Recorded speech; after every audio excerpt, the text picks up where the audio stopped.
Halo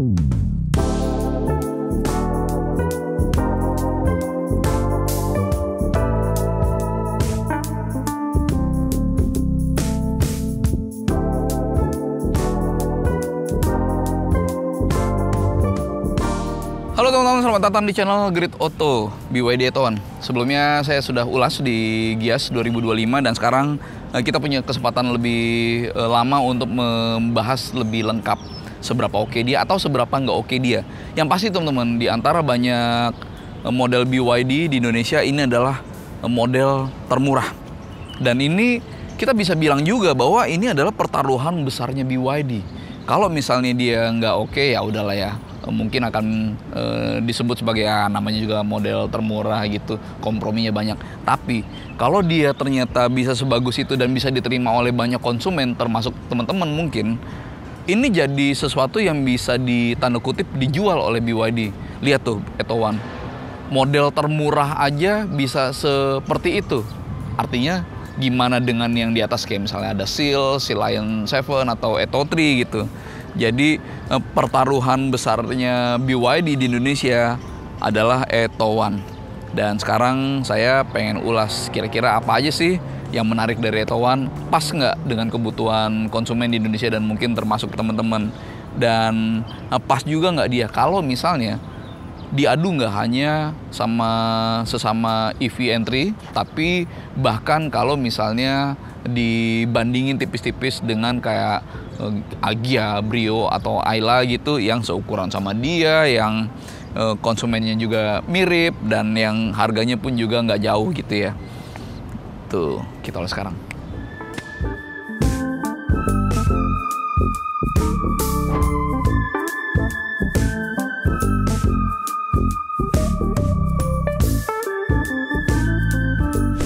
Kita mulai dari desainnya teman-teman. Pertama dan terutama adalah tampangnya. Jadi di video sebelumnya saya sebutkan kalau ini mirip kayak Lamborghini, dan Lamborghini yang saya sebut itu Aventador. Padahal dia lebih mirip sama Huracan. Ya. Dan apakah dia enak dilihat? Dia enak banget dilihat. Saya suka ternyata dengan proporsi dimensinya, lalu bentuknya seperti ini, pas banget. Enak dilihat, baik yang berwarna body maupun yang panel umum gitu ya. Ini proporsinya pas gitu. Pilihannya nggak banyak warnanya, 3 aja seingat saya, tapi itu pun udah cukup karena untuk memilih warna yang ini itu udah bisa memberikan siluet body yang lekuknya itu kelihatan eksotis buat saya ya gitu. Tapi saya suka tampilan depan sama samping, cuma begitu masuk ke belakang, buat saya teman-teman ini nggak se-oke bagian depan sama sampingnya. Ini kasusnya kayak Hyundai Santa Fe, depannya bagus, sampingnya bagus, tapi belakangnya itu kayak kontroversi pun juga dengan ini. Tapi ya sekali lagi, desain itu selalu soal selera. Jadi bisa aja buat teman-teman malah yang ini fine, termasuk lampu yang menyatu dari kiri ke kanan, itu rumus yang diterapkan banyak pabrikan di dunia belakangan ini, termasuk mobil-mobil Korea juga banyak yang kayak gini. Jadi bisa aja ini malah bagus, dan bisa aja ini bagus pakai banget. Tapi kalau buat saya lebih suka ngelihat bagian depannya daripada belakangnya gitu.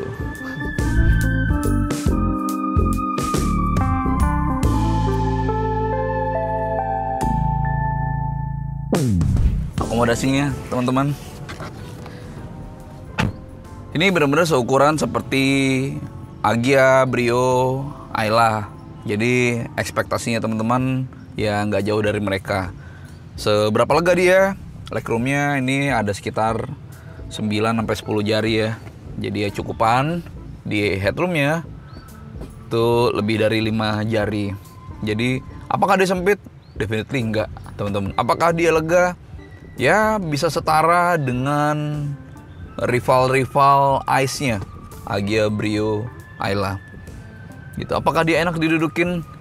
Iya teman-teman, saya pengen bilang ini, waktu saya pertama duduk di belakang ini emang joknya bukan yang paling empuk busanya, tapi konturnya itu pas. Ini kan kulitnya kulit sintetis ya, dan nggak ada masalah dengan rasanya nggak enak disentuh atau bikin keringat gitu, nggak teman-teman, nggak ada isu kayak gitu. Yang pasti untuk duduk berlama-lama di sini mestinya sih nggak masalah. Cuma memang ini posisi duduknya rendah teman-teman, atau garis bahunya yang tinggi. Jadi buat teman-teman yang suka dengan posisi yang agak commanding, lalu kemudian ngeliat sekitar itu bisa leluasa, di sini nggak dapetin itu. Karena menurut saya ini agak tinggi nih. Apalagi ini joknya yang depan bagus banget bentuknya kan, menyatu gitu ya, sandaran dengan headrest gitu. Nah ini tinggi sehingga agak sulit untuk ngeliat ke depan, kecuali duduk di tengah. Dan duduk di tengah di hampir semua mobil itu nggak enak kan. Jadi kalau misalnya mau ngeliat ke depan yang nyaman, pindah ke tengah. Sementara kalau duduk di sini itu kayak kalingan untuk ngeliat sekitar. Sementara yang di sini garis bahunya ketinggian. Jadi untuk ngeliat itu bukan pilihan terbaik berada duduk di belakang. Tapi kalau duduknya, ergonominya itu pas. Dan dia sekali lagi jauh dari kata sempit.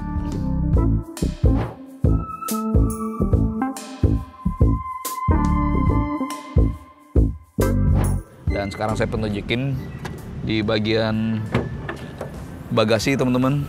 Jadi ini cukup banget untuk bawa koper, cabin size 2 buah udah lebih dari cukup. Ini sangat bisa gitu ya. Dan dia bisa dilipat juga kalau misalnya mau ekstra kargo. Lalu, nah di sini nih ada konektor ya buat yang AC. Lalu di sini ada alat darurat dan ukurannya segini teman-teman. Dan ini pun juga bisa ditampung dengan bagus. Saya pengen bilang bahwa untuk akomodasi BYD Etowan yang compact ini masih sangat memadai. Ya.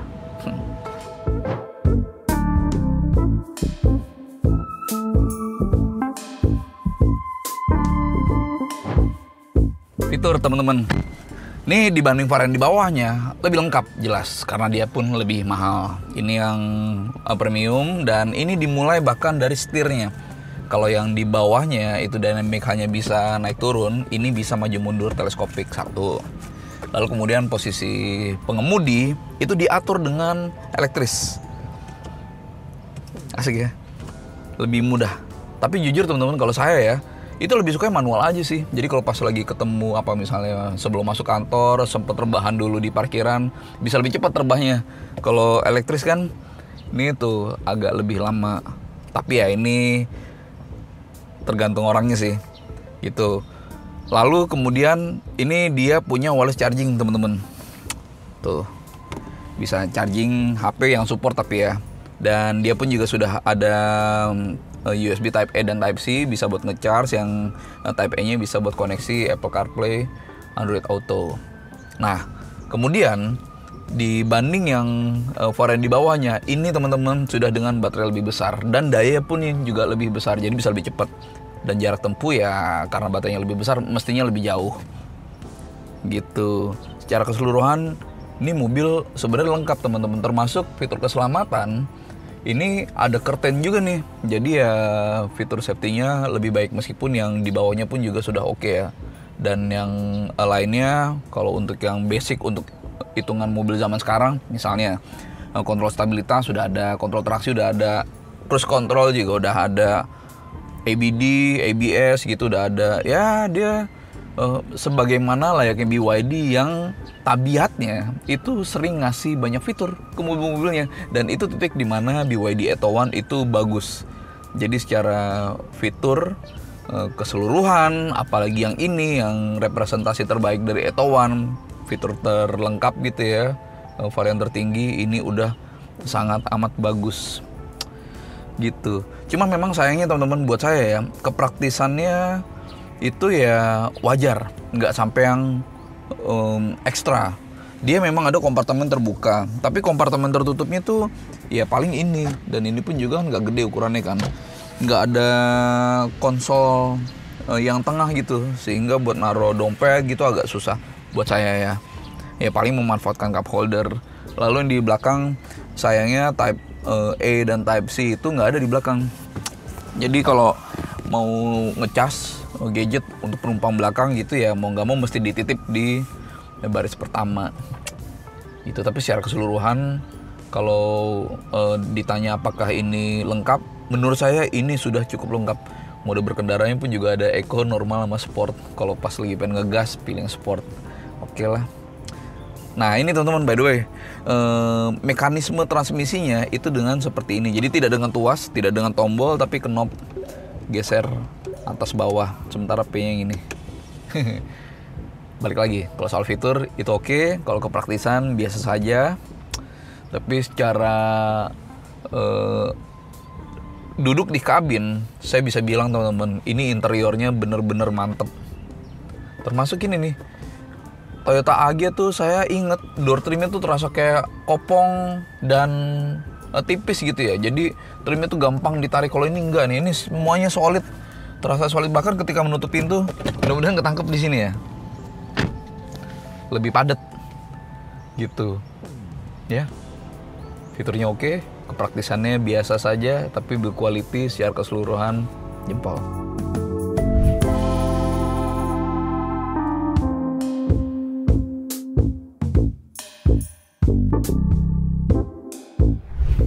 Kalau soal rasa berkendara teman-teman, ini mobil compact.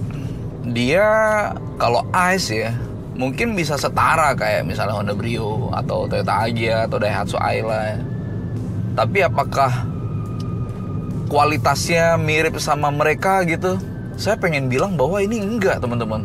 Ini bisa di atas mereka secara build quality ya, yang akhirnya berpengaruh sama rasa berkendara. Kenapa berpengaruh? Karena insulasi yang ada di kabin, set suspensi, itu bisa memberikan sesuatu yang lebih bagus impresinya. Tuh tadi saya ngelewatin speed bump atau beberapa kali tadi ngelewatin polisi tidur buatan yang kasar gitu ya, dari potongan ban luar gitu ditaruh di komplek, dan dia tetap bisa memberikan peredaman yang bagus. Nggak ada perasaan kayak kosong atau kopong gitu.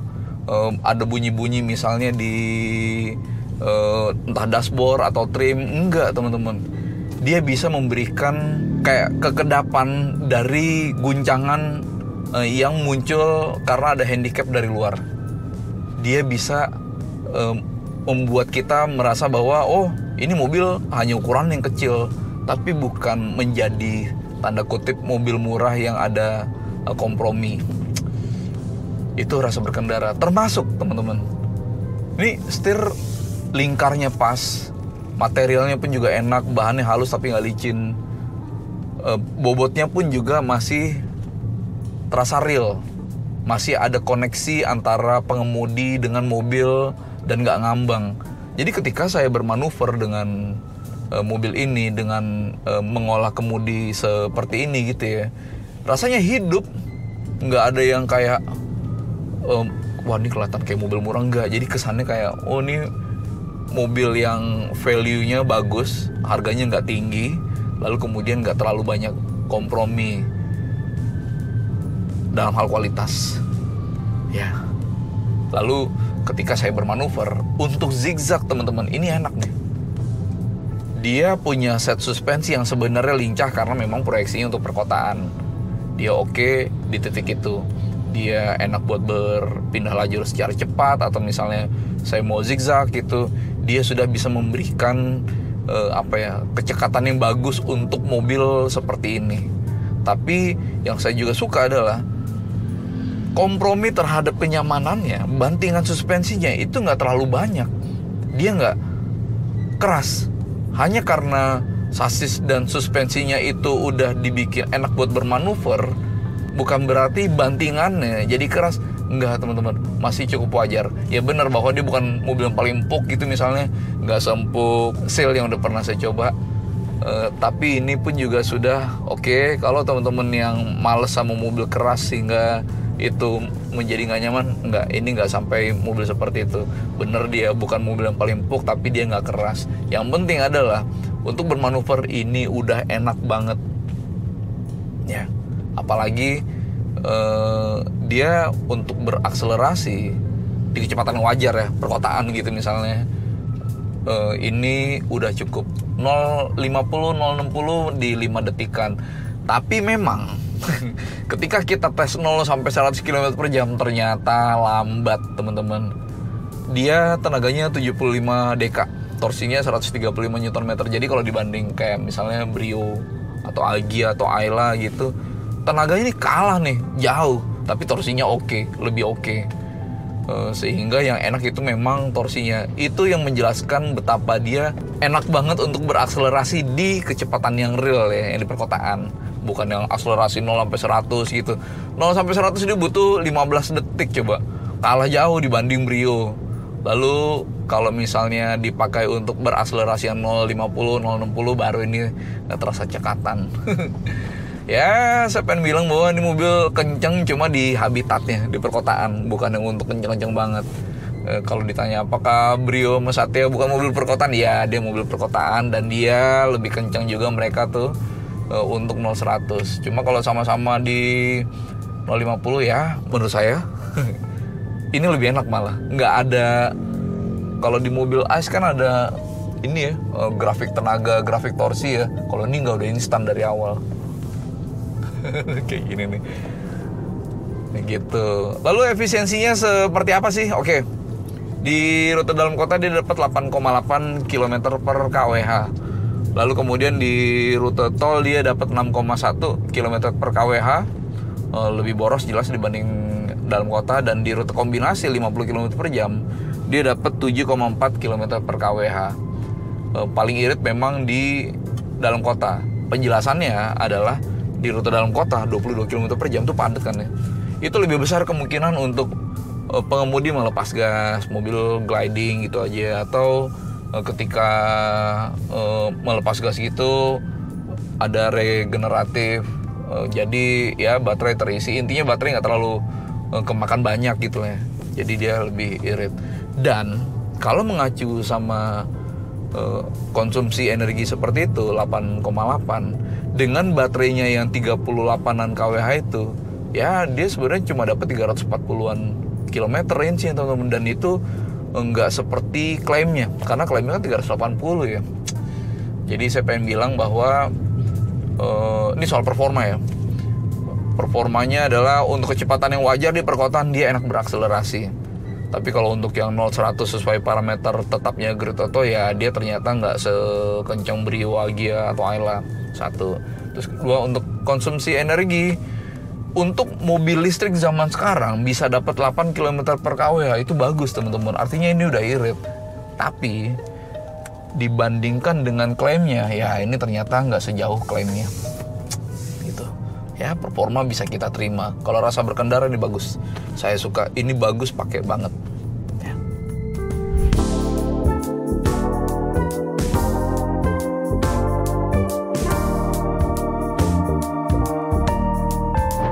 Teman-teman, kita bisa sampai pada akhir ulasannya. BYD Atto One. Kalau ditanya apa yang menarik dari model termurah BYD di Indonesia ini, kayaknya kita bisa mulai dari harganya, teman-teman. Ini sangat amat menarik. 195 sampai 235 juta kalau nggak berubah ya. Dan itu memberikan dia kesempatan untuk beradu sama banyak mobil. Di antara sesama entry EV aja dia sudah kompetitif gitu ya. Dan dia pun juga bisa mengambil calon konsumennya Brio, Agya, dan Ayla. Di titik ini set harganya itu sangat bagus. Lalu kemudian hal lain yang saya suka adalah akomodasinya fine, desainnya ya ada beberapa hal yang menurut saya menjadi catatan, tapi secara keseluruhan dia pun juga tetap enak dilihat. Lalu fiturnya teman-teman itu bagus banget. Fiturnya bagus. Ini kalau soal fitur dibanding sama Brio, Agya, Ayla, Brio dan Agya gitu ya, yang ikonik di kelasnya, ini udah melampaui mereka dengan jarak yang lumayan signifikan. Jadi bagus banget. Lalu build quality-nya itu nggak hanya bisa kita nikmati ketika diam, karena ketika diam kita lihat trimnya itu materialnya solid, celah antar komponennya presisi, dipegang pun juga mantap. Dan ketika bergerak teman-teman, rasa berkendaranya pun juga bagus. Ketika menikung, bagaimana behaviornya melewati jalan gak rata gitu misalnya, atau polisi tidur yang asal-asalan gitu, dia bisa memberikan rasa berkendara yang bagus karena build quality-nya bagus gitu. Dan kalau ditanya apa yang pas, atau tepatnya siapa yang pas untuk membeli Atto One, saya rasa mungkin mereka termasuk teman-teman ya yang sudah punya mobil ICE lalu kemudian sedang mencari mobil listrik pertama. Jadi sebagai entry ya, sebagai awal. Ini sangat perlu dipertimbangkan teman-teman. Semua yang dia berikan value-nya karena harganya seperti itu, lalu apa yang dia punya seperti itu, value-nya tinggi teman-teman. Salah satu yang terbaik di kelasnya. Gitu. Tapi kalau ditanya apakah dia bisa mengambil serta-merta konsumennya Brio atau Agya atau Ayla gitu, nah tunggu dulu nih, karena bukan nggak mungkin kayak Brio atau Agya gitu ya, itu diposisikan sebagai mobil satu-satunya untuk keluarga muda misalnya ya. Dan kalau skenario-nya seperti itu, saya tanya ke teman-teman saya, lo oke nggak kalau beli mobil listrik sebagai mobil satu-satunya lo gitu? Mereka masih agak khawatir karena kalau ada kemungkinan untuk dipakai keluar kota, tiba-tiba mau weekend getaway gitu ya, ngisi baterai di SPKLU itu nggak lebih banyak dibanding ngisi bensin di SPBU. Jadi di titik itu mungkin dia belum tentu mengambil konsumennya Brio dan Agya. Tapi kalau sebagai mobil listrik yang atau dipakai mobil yang habitatnya hanya di perkotaan gitu, ini jadi sangat masuk akal teman-teman. Gitu. Dan catat lagi adalah apa yang diberikan terutama soal kualitas gitu ya. Itu menurut saya bisa menjadi keberhasilan BYD untuk nunjukin ini mobil termurah gue aja itu bisa seperti ini kualitasnya. Berarti di model-model di atasnya itu oke banget dong gitu. BYD Etowan Premium.